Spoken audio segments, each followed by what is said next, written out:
So in today's web dev tip, what we're going to do is we're going to add a few more steps to our GitHub action. And what we're going to do in those steps is to actually check out the code from GitHub so that it's available to do stuff with in the action. And then we're actually going to build the application within the actual GitHub action, and then it'll be ready for us to deploy. But we can't do that quite yet because we need to do a bit of configuration on the server.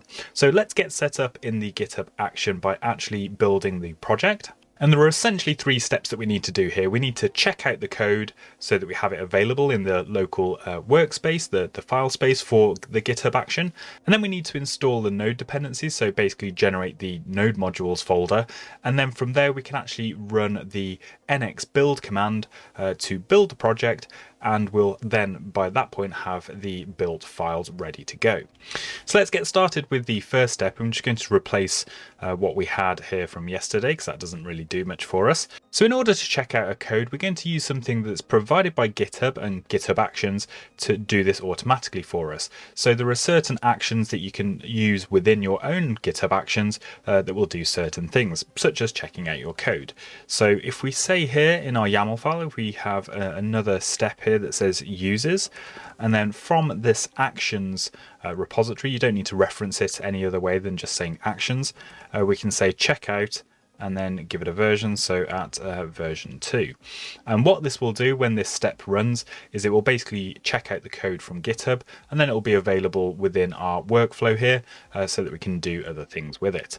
So the next thing we want to do is actually build our project, but we need to do a couple of things as mentioned to do that. And the first is we actually need to have Node installed. So I'm going to give this step a name, and it will just be setup node. So we actually need to get Node.js installed on our environment before we can actually do anything with the checked out code, such as doing our npm install.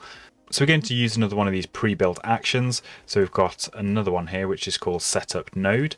So again, that does all of the hard work of getting Node installed for us. And then there are some parameters we can provide to it. So we can say let's specify the node version. So this is kind of like an argument to this particular action. And we'll just say anything that matches version 16. And once we've got that installed, we've now got Node available. We can just do a simple run command on the as one of the steps. Then we're going to do an npm install.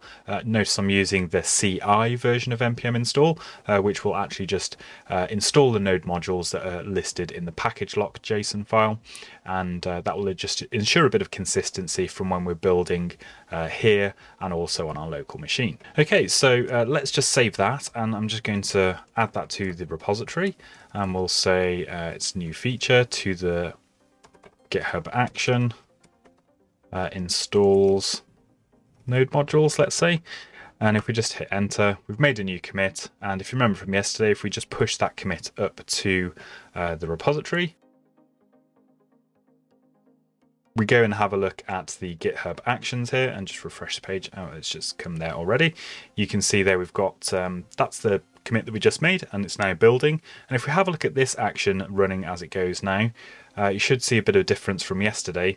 You can see here we're running the actions checkout to actually check out the code, and you can have a look at what's happening in there, but you don't need to worry about it too much. Just make that a bit bigger for you. And also then we're setting up Node, which is just setting up the version of Node that we requested, which was 16, so that's all good. And then we did an npm CI, which if we look at that, you can see it's very similar to if you're running an npm install locally. You can see the result of those packages being added, and their node modules should then be generated within this action, and that's ready for us to build our project. So we're going to now build our project within our pipeline as well. So let's go back to our repository locally. So we need to build our project, and we know we can do that with the nx tool on the command line to build the API that we've already set up. The only problem is that won't be available to us within our pipeline environment. So imagine you've just got a fresh computer set up here and you've installed Node, but you haven't actually installed the nx tool. So we could add that as a step within our our action here. However, NX will be available. It'll be inside of our node modules folder. So what we could do is leverage our package.json file to actually reference the NX tool that's installed in our node modules, and then we don't have to install it globally, and it'll just save us a bit of time when we're actually building our project. So just to explain what I mean by that, if we go here into our package.json file, you can see we've got some scripts set up here by default. If we do something like this, we say, I want to say create a new script called build API, for example, and that will be equal to nx run and then the project name. So it was rickandroll is the name of the API project, and then we just say build, and I'll also pass in the prod flag so that it builds it for production for the server. So this is going to build our Rick and Roll API app, the Express app that we've been working on in the past few tutorials, and just get that all bundled up ready to run. So if we just test that out now, say npm run and then it's build API, hopefully that should go through okay. You can see it's running the nx command just underneath there, and you can see it's been built, and that will actually appear over here in the distributions folder, and you can see here we've got Rick and Roll. But there is a problem with what we've just generated. If you have a look at the main.js file that's been created, you can see it's obviously Webpack has compiled this down into native JavaScript from the TypeScript source code that we've got. But there's a problem here because we're actually requiring Express within our package here. And if you scroll down in the file, it's a very short file, really. It doesn't have the actual Express framework in there. It's just got the code from our main.ts file. You can see the endpoints in there as well. So what will happen if you try to run this in isolation is you'll get a complaint from Node. It will just say, well, you haven't provided me with the Express package. So we could provide that as a node modules folder that runs alongside of our project, but you can also, with the NX tool, provide all of the required dependencies such as Express directly within this bundle, within this main.js file, and that will make our lives so much easier when we're actually trying to push our code to the server, because we can just push the one bundle across rather than having to worry about all of the node dependencies as well. So we can do that quite easily with our NX workspace here. So if you go to the workspace file, which is inside of the root directory, there's an option that you can add in here, and it's called external dependencies. And it's a bit weird, but we just set that to none. And that basically means that we'll now bundle up our node modules inside of that main.js file when we build the API, and then we can just transfer that one bundle across to the server.